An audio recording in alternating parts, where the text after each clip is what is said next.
രാജാക്കന്മാർ 19 അധ്യായം 1 മുതലുള്ള വാക്യങ്ങൾ. ഹിസ്കിയ രാജാവ് അത് കേട്ടപ്പോൾ വസ്ത്രം കീറി രട്ടുടുത്തുകൊണ്ട് യഹോവയുടെ ആലയത്തിൽ ചെന്നു. പിന്നെ അവൻ രാജധാനി വിചാരകനായ എല്യാക്കീമിനെയും രായസക്കാരനായ ശെബ്നയെയും പുരോഹിതന്മാരുടെ മൂപ്പന്മാരെയും രട്ടുടുത്തവരായി ആമോസിന്റെ മകനായ യെശയ്യാ പ്രവാചകന്റെ അടുക്കൽ അയച്ചു. അവർ അവനോട് പറഞ്ഞത്, ഹിസ്കിയാവ് ഇപ്രകാരം പറയുന്നു: ഇത് കഷ്ടവും ശാസനയും നിന്ദയും ഉള്ള ദിവസമത്രേ. കുഞ്ഞുങ്ങൾ ജനിപ്പാറായിരിക്കുന്നു, പ്രസവിപ്പാനോ ശക്തിയില്ല. ജീവനുള്ള ദൈവത്തെ നിന്ദിപ്പാൻ റബ്ശാക്കയെ അവന്റെ യജമാനായ അശ്ശൂർ രാജാവ് അയച്ചു പറഞ്ഞയക്കുന്ന വാക്കൊക്കെയും നിന്റെ ദൈവമായ യഹോവ പക്ഷേ കേൾക്കും. നിന്റെ ദൈവമായ യഹോവ കേട്ട വാക്കിന് പ്രതികാരം ചെയ്യും. ആകയാൽ ഇനിയും ശേഷിച്ചിരിക്കുന്നവർക്കു വേണ്ടി പക്ഷപാതം കഴിക്കണമേ. ഹിസ്കിയ രാജാവിന്റെ ഭൃത്യന്മാർ യെശയ്യാവിന്റെ അടുക്കൽ വന്നപ്പോൾ യെശയ്യാവ് അവരോട് പറഞ്ഞത്, നിങ്ങൾ നിങ്ങളുടെ യജമാനോട് പറയേണ്ടതെന്തെന്നാൽ, യഹോവ ഇപ്രകാരം അരുളിച്ചെയ്യുന്നു: അശ്ശൂർ രാജാവിന്റെ ഭൃത്യന്മാർ എന്നെ നിന്ദിച്ചതായി നീ കേട്ടിരിക്കുന്ന വാക്കുകൾ നിമിത്തം ഭയപ്പെടേണ്ട. ഞാൻ അവന് ഒരു മനോവിഭ്രമം വരുത്തും. അവനൊരു ശ്രുതി കേട്ടിട്ട് സ്വദേശത്തേക്ക് മടങ്ങിപ്പോകും. ഞാൻ അവനെ അവന്റെ സ്വന്തം ദേശത്ത് വെച്ച് വാൾ കൊണ്ട് വീഴുമാറാക്കും. റബ്ശാക്കെ മടങ്ങിച്ചെന്നു അശ്ശൂർ രാജാവ് ലിബ്നിയുടെ നേരെ യുദ്ധം ചെയ്യുന്നത് കണ്ടു. അവൻ ലാഖീശ് വിട്ടുപോയി എന്ന് അവൻ കേട്ടിരുന്നു. കൂശ് രാജാവായ തിർഹാക്ക് തന്റെ നേരെ യുദ്ധം ചെയ്യുവാൻ പുറപ്പെട്ടിരിക്കുന്നു എന്ന് കേട്ടിട്ട് അവൻ പിന്നെയും ഹിസ്കിയാവിന്റെ അടുക്കൽ ദൂതന്മാരെ അയച്ചു പറഞ്ഞയച്ചതെന്നാൽ, നിങ്ങൾ യഹൂദരാജാവായ ഹിസ്കിയാവോട് പറയേണ്ടത്, യെരൂശലേം അശ്ശൂർ രാജാവിന്റെ കയ്യിൽ ഏൽപ്പിച്ചു കളയുകയില്ല എന്ന് നീ ആശ്രയിക്കുന്ന നിന്റെ ദൈവം നിന്നെ ചതിക്കരുത്. അശ്ശൂർ രാജാക്കന്മാർ സകല ദേശങ്ങളോടും ചെയ്തതും അവയ്ക്ക് ഉന്മൂലനാശം വരുത്തിയതും നീ കേട്ടിട്ടുണ്ടല്ലോ. നീ ഒഴിഞ്ഞുപോകുമോ?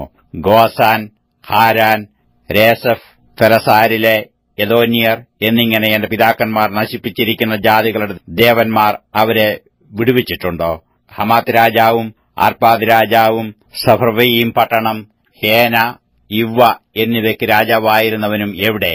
ഹിസ്കിയാവ് ദൂതന്മാരുടെ കയ്യിൽ നിന്ന് എടുത്തു വാങ്ങി വായിച്ചു. ഹിസ്കിയാവ് യഹോവയുടെ ആലയത്തിൽ ചെന്നു യഹോവയുടെ സന്നിധിയിൽ അത് വിടർത്തി. ഹിസ്കിയാവ് യഹോവയുടെ മുമ്പാകെ പ്രാർത്ഥിച്ചു പറഞ്ഞതെന്നാൽ, കെരൂബുകൾക്ക് മീതെ അധിവസിക്കുന്ന ഇസ്രായേലിന്റെ ദൈവമായ യഹോവേ, നീ ഒരുത്തൻ മാത്രം ഭൂമിയിലെ സകല രാജ്യങ്ങൾക്കും ദൈവമാകുന്നു. നീ ആകാശത്തെയും ഭൂമിയെയും ഉണ്ടാക്കി. യഹോവേ, ചെവി ചായ്ച്ച് കേൾക്കണമേ. യഹോവേ, തൃക്കണ്ണ് തുറന്ന് നോക്കണമേ. ജീവനുള്ള ദൈവത്തെ നിന്ദിപ്പാൻ അയച്ചിരിക്കുന്ന സൻഹേരീബിന്റെ വാക്ക് കേൾക്കണമേ. യഹോവേ, അശ്ശൂർ രാജാക്കന്മാർ ആ ജാതികളെയും അവരുടെ ദേശത്തെയും ശൂന്യമാക്കിയത് സത്യം തന്നെ. അവരുടെ ദേവന്മാരെ അവർ തീയിലിട്ട് ചുട്ടുകളഞ്ഞു. അവ ദേവന്മാരല്ലോ, മനുഷ്യരുടെ കൈപ്പണിയായ മരവും കല്ലും മാത്രം ആയിരുന്നുവല്ലോ. ആകയാൽ അവർ അവയെ നശിപ്പിച്ചു കളഞ്ഞു. ഇപ്പോഴോ ഞങ്ങളുടെ ദൈവമായ യഹോവേ, നീ ഒരുത്തൻ മാത്രം യഹോവയായ ദൈവം എന്ന് ഭൂമിയിലെ സകല രാജ്യങ്ങളും അറിയേണ്ടതിന് ഞങ്ങളെ അവന്റെ കയ്യിൽ നിന്ന് രക്ഷിക്കണമേ. ആമോസിന്റെ മകനായ യെശയ്യാവ് ഹിസ്കിയാവിന്റെ അടുക്കൽ പറഞ്ഞയച്ചതെന്തെന്നാൽ, ഇസ്രായേലിന്റെ ദൈവമായ യഹോവ ഇപ്രകാരം അരുളിച്ചെയ്യുന്നു: നീ അശ്ശൂർ രാജാവായ സൻഹെരീബിൻ നിമിത്തം എന്നോട് പ്രാർത്ഥിച്ച് ഞാൻ കേട്ടു. അവനെക്കുറിച്ച് യഹോവ അരുളി ചെയ്ത വചനമാവിത്: സീയോൻ പുത്രിയായ കന്യക നിന്നെ നിന്ദിച്ച് പരിഹസിക്കുന്നു. യെരൂശലേം പുത്രി നിന്റെ പിന്നാലെ തലകുലുക്കുന്നു. നീ ആരെയാകുന്നു നിന്ദിച്ച് ദൂഷിച്ചത്? ആർക്ക് വിരോധമായിട്ടാകുന്നു നീ ഒച്ചപോക്കുകയും തല ഉന്നതമായി ഉയർത്തുകയും ചെയ്തത്? ഇസ്രായേലിന്റെ പരിശുദ്ധന് വിരോധമായിട്ട് തന്നെയല്ലോ. നിന്റെ ദൂതന്മാർ മുഖാന്തരം നീ കർത്താവിനെ നിന്ദിച്ചു. എന്റെ അസംഖ്യരഥങ്ങളോടുകൂടെ ഞാൻ മലമുകളിലും ലെബാനോനിന്റെ ശിഖരങ്ങളിലും കയറിയിരിക്കുന്നു.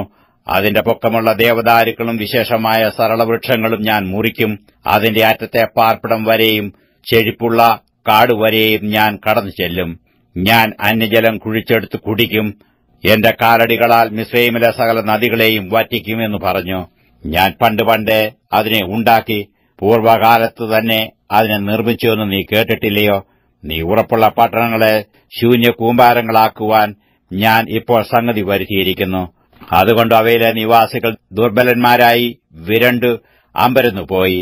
അവർ വയലിലെ പുല്ലും പച്ചച്ചെടിയും പുരപ്പുറങ്ങളിലെ പുല്ലും വളരും മുൻപേ കരിഞ്ഞുപോയ ധാന്യവും പോലെ ആയിത്തീർന്നു.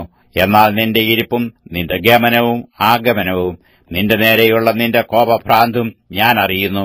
എന്റെ നേരെയുള്ള നിന്റെ കോപഭ്രാന്തുകൊണ്ടും നിന്റെ അഹങ്കാരം എന്റെ ചെവിയിൽ എത്തിയിരിക്കുന്നതുകൊണ്ടും ഞാൻ എന്റെ കൊളുത്ത് നിന്റെ മൂക്കിലും എന്റെ കടിഞ്ഞാൺ നിന്റെ അധരങ്ങളിലും ഇട്ടു.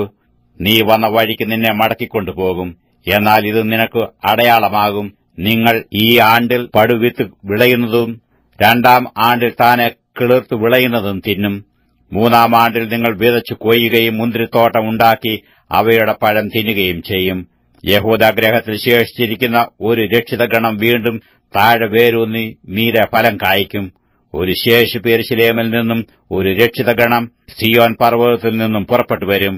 യഹോവയുടെ തീക്ഷ്ണത അതിനെ അനുഷ്ഠിക്കും. അതുകൊണ്ട് യഹോവ അശ്ശൂർ രാജാവിനെക്കുറിച്ച് ഇപ്രകാരം അരുളിച്ചെയ്യുന്നു: അവൻ ഈ നഗരത്തിലേക്ക് വരികയില്ല, ഒരു അമ്പ് അവിടെ എയ്യുകയില്ല, അതിന് നേരെ പരിചയോടുകൂടെ വരികയില്ല, അതിനു എതിരെ വാട കോരുകയുമില്ല. അവൻ വന്ന വഴിക്ക് തന്നെ മടങ്ങിപ്പോകും. ഈ നഗരത്തിലേക്ക് വരികയില്ല.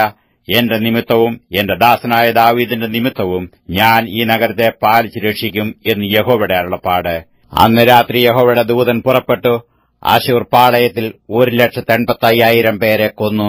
ജനം രാവിലെ എഴുന്നേറ്റപ്പോൾ അവർ എല്ലാവരും ശവങ്ങളായി കിടക്കുന്നത് കണ്ടു.